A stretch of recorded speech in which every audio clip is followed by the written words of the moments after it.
The fluorescent lights hummed overhead as Marcus Chen pushed his mop bucket down the marble hallway of Sterling Enterprises.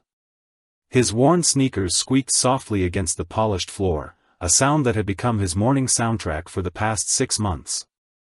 At 34, his hands showed the calluses of honest work, though they once held medical degrees and rehabilitation certifications that now gathered dust in a storage unit across town. The elevator doors opened with a soft chime, and Rebecca Sterling rolled out in her custom wheelchair, her sharp blue eyes scanning the hallway with the intensity of a hawk.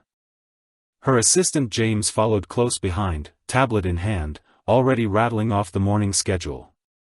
"You there," Rebecca called out, her voice cutting through the quiet morning air like a blade. Marcus looked up from his mop, water still dripping from the strands. "Make sure you get the corners properly this time. I don't pay you to half-clean my building," she said, not bothering to slow her wheelchair as she passed him. "Yes, ma'am," Marcus replied quietly, his voice steady despite the dismissal. He had learned long ago that dignity came from within, not from how others chose to see you. "Where in the world are you watching this from today? What time is it where you are right now?" This story is about seeing people for who they really are, no matter where we find ourselves in life. As Rebecca disappeared around the corner, Marcus returned to his work, unaware that his 80-year-old daughter Emma was right about what she had whispered to him that morning over breakfast. "Daddy, you can help anyone walk again. I just know it." Emma Chen sat at the small kitchen table, her backpack already packed for school, watching her father pour cereal into 2 mismatched bowls. The apartment was modest, but Marcus had made it warm with second-hand furniture and Emma's artwork covering the refrigerator like colorful bandages. "Daddy, why does that lady in the wheelchair talk to you like that?" Emma asked, her 80-year-old voice carrying the innocent directness that adults had forgotten how to use. Marcus paused, milk carton still in his hand. "Sometimes people are hurting inside, sweetheart. When we hurt, we sometimes say things we don't mean to say." "But you used to help people walk," Emma continued, swinging her legs under the table. "Before Mommy went to heaven, you made people better." The memory hit Marcus like it always did, swift and sharp. Sarah had believed in his work, had been proud when he earned his doctorate in physical therapy, had celebrated every patient who walked again under his care. That was before the lawsuit, before Dr. Harrison had blamed him for a patient setback to cover his own mistakes, before everything fell apart. "That was a long time ago, honey," Marcus said softly, sitting down across from her.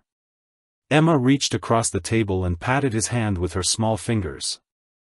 "I think you still can, Daddy. Some people just need someone to believe in them first." Marcus squeezed her hand gently, wondering how his 80-year-old daughter had become wiser than most adults he knew. As they finished breakfast in comfortable silence, neither of them could imagine that before the week was over, Emma's faith would be put to the ultimate test. The executive conference room buzzed with nervous energy as Rebecca Sterling wheeled herself to the head of the mahogany table. Her team of 12 department heads sat rigidly in their chairs, briefing folders spread before them like shields. "Our quarterly numbers are down 8%, Rebecca announced, her voice sharp enough to cut glass. "Someone in this room is not doing their job." Marcus worked quietly in the corner, emptying trash bins and replacing water glasses. His movements were practiced and silent, making him nearly invisible to the suited executives who treated him like furniture. "You," Rebecca suddenly called out, pointing directly at Marcus.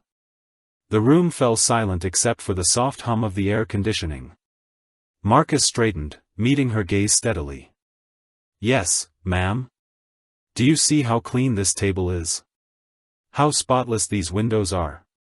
Rebecca gestured around the room. "This is what excellence looks like.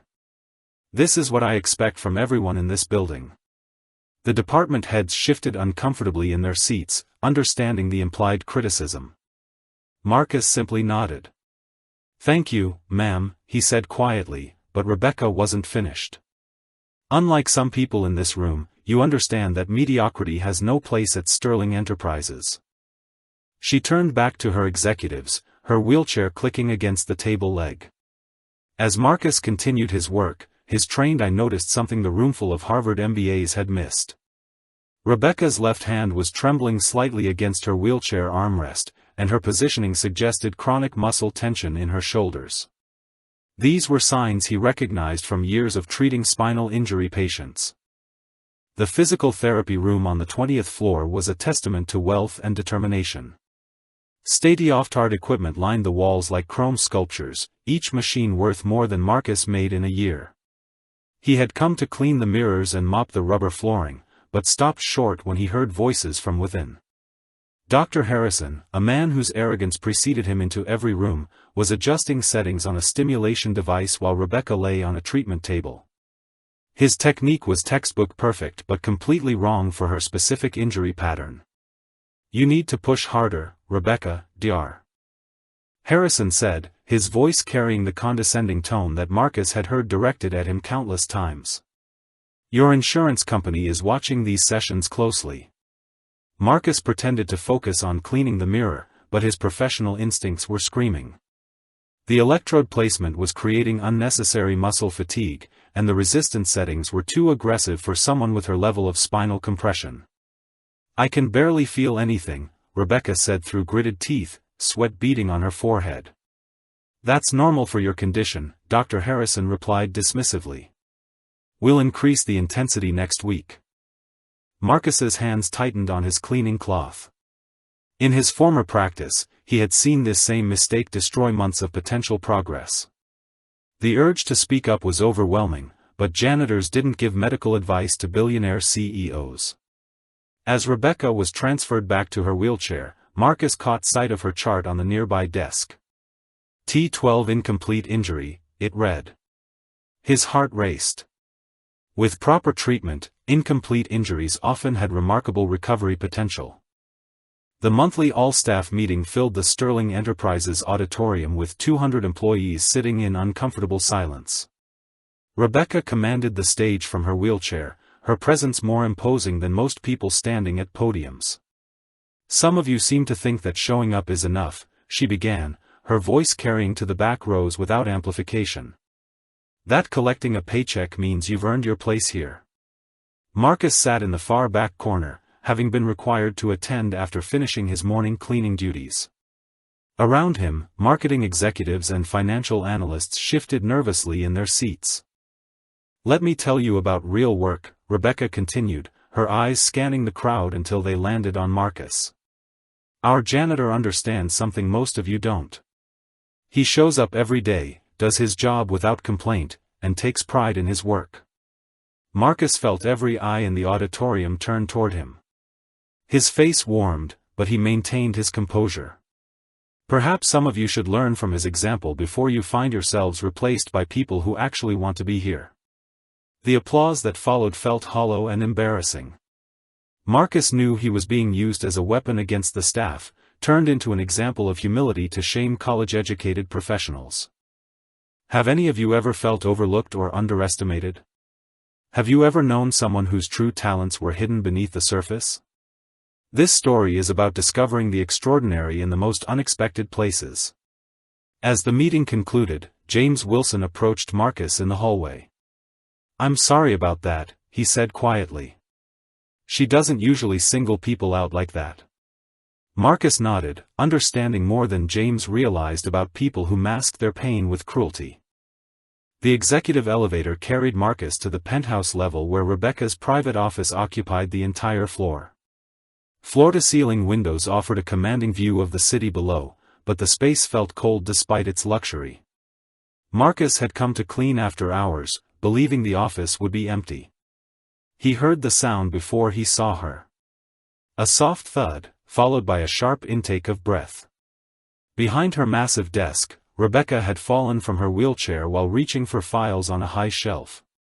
She sat on the marble floor, her legs twisted awkwardly beneath her, trying to pull herself back up with her arms. Marcus set down his cleaning supplies and moved toward her, but she held up a hand to stop him. "Don't," she said sharply, though her voice cracked with exhaustion. "Just leave." "Ma'am, you're going to hurt yourself trying to get up alone," Marcus said gently, kneeling a respectful distance away. "I said leave," Rebecca repeated, but there were tears forming in her eyes that she couldn't hide. Marcus stayed where he was, neither advancing nor retreating. "I have a daughter," he said quietly. "She's 8. When she falls down, she doesn't want help either. She wants to do it herself." Rebecca looked at him then, really looked at him, perhaps for the first time. "But sometimes," Marcus continued, "everyone needs someone to just stay close. Not to fix everything, just to be there." For a long moment, they sat in silence on the marble floor, two people who understood what it meant to carry pride as both shield and burden. The parking garage beneath Sterling Enterprises was dimly lit and nearly empty at 7 in the evening. Marcus was wheeling his cart toward the exit when he heard the electric whir of Rebecca's wheelchair echoing off the concrete walls. She sat alone beside her modified Mercedes, staring at the driver's seat she could no longer use. Her personal driver had called in sick, and the backup service wouldn't arrive for another hour. Marcus approached slowly, his footsteps announcing his presence. Rebecca's shoulders stiffened, but she didn't turn around. "Rough day?" Marcus asked, parking his cart nearby. "Every day is rough," Rebecca replied, her voice hollow. "You wouldn't understand." Marcus was quiet for a moment, then surprised her by sitting down on a concrete parking barrier, bringing himself closer to her eye level. "My wife died 3 years ago," he said simply. "Car accident on her way home from work. Emma was 5. For months, I couldn't figure out how to be both mom and dad to her." Rebecca turned her wheelchair to face him, something shifting in her expression. "Some days I couldn't even get out of bed," Marcus continued. "But Emma would crawl in next to me and say, 'Daddy, we're going to figure this out together.' She was 5 years old, teaching me about hope." The parking garage felt smaller somehow, more intimate despite its vast concrete spaces. "I used to run marathons," Rebecca said quietly. "I used to dance. I used to believe I was invincible." "Maybe invincible was never the point," Marcus said gently. "Maybe the point was always learning how to keep going when everything changes." The morning started like any other until the screaming began. Marcus was cleaning the 20th floor when he heard Rebecca's voice echo from the therapy room, raw with pain and frustration. "Get away from me," she shouted at Dr. Harrison, who stood over her with clinical detachment. "This isn't working. Nothing you do works." "Mrs. Sterling, you need to trust the process," Dr. Harrison replied coolly. "Your emotional state is interfering with your progress." Marcus paused in the hallway, mop in hand, as James rushed past him toward the commotion.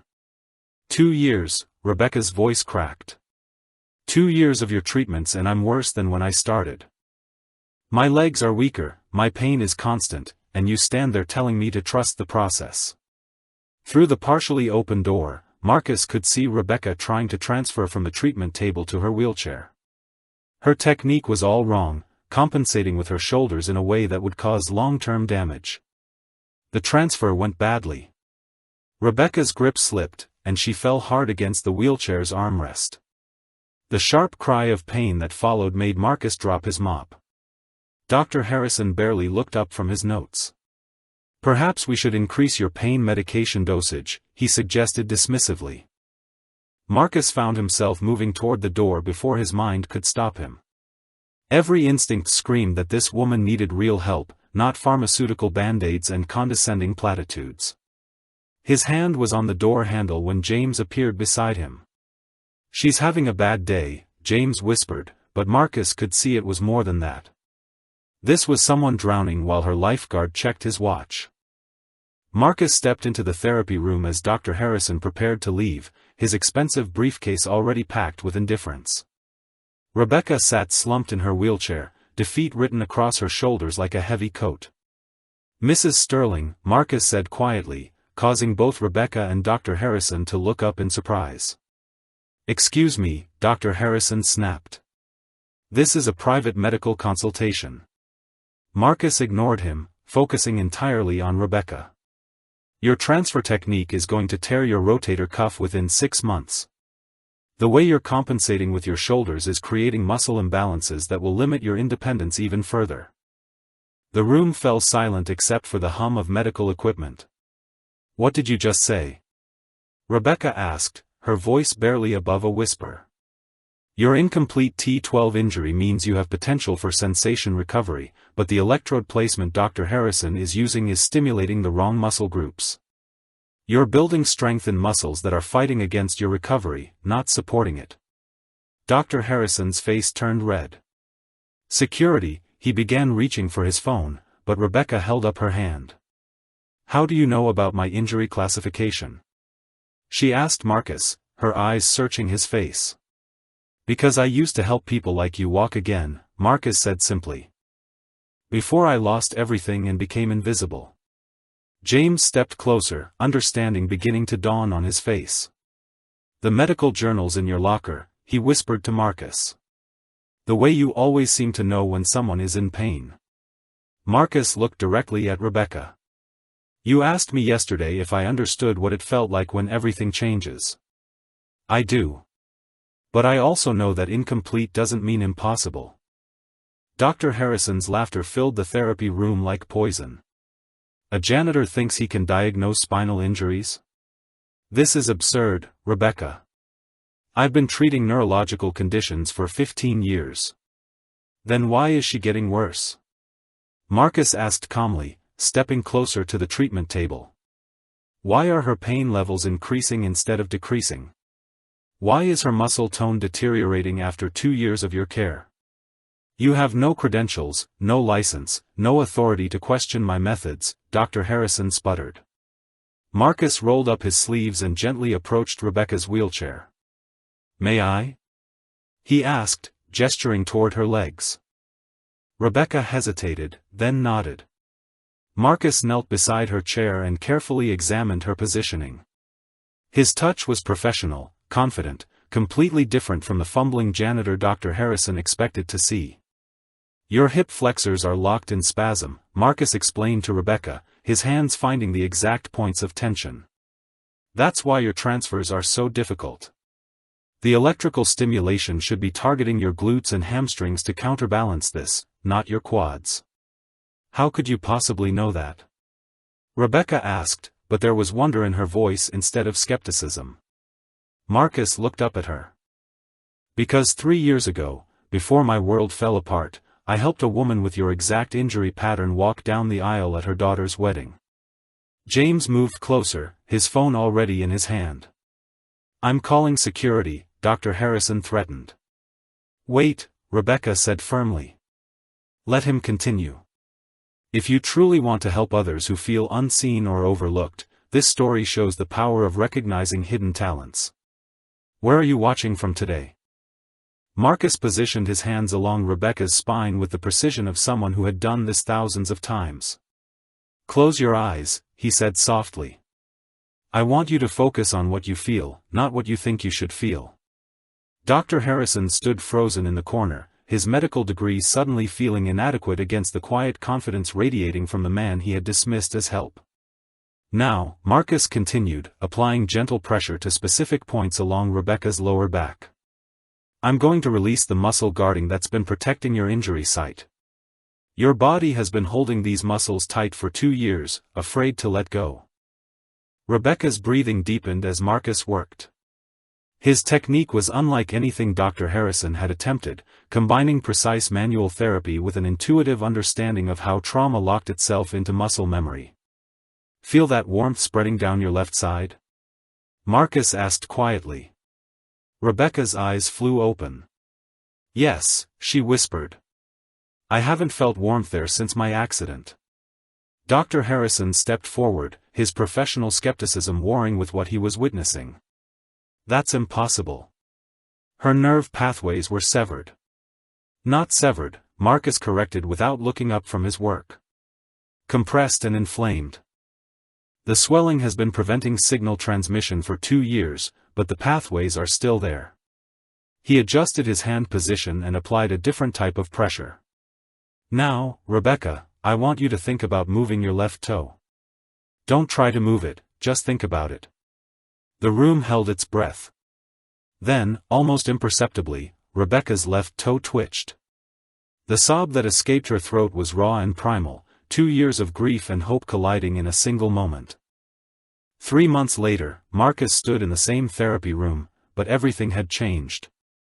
The state-of-the-art equipment hummed with purpose under his expert guidance, and Rebecca's progress chart showed measurements that Dr. Harrison had declared impossible.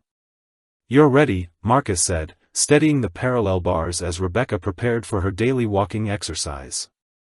She gripped the bars with determination that had been forged in steel and softened by hope. One step, then another, her left leg responding with strength that grew daily under Marcus's care. Emma watched from the observation window, her 80-year-old face pressed against the glass with pride.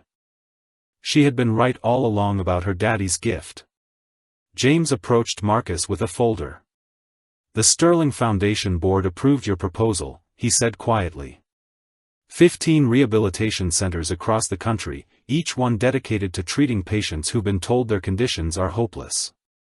Marcus nodded, watching Rebecca complete her walk across the bars. "Thank you, but I need to ask you something first." He turned to Rebecca as she settled back into her wheelchair, breathing hard but smiling. "Are you ready to help me prove that everyone deserves a second chance to walk their own path?" Rebecca reached for his hand. "I've been ready since the day you asked if I was okay. If this story touched your heart today, we'd love to know where you're listening from around the world. Thank you for believing that extraordinary things can happen when we see people for who they really are. Subscribe for more stories that remind us we're all more than we appear to be." Marcus Chen was no longer invisible, and neither was anyone else who walked through his doors.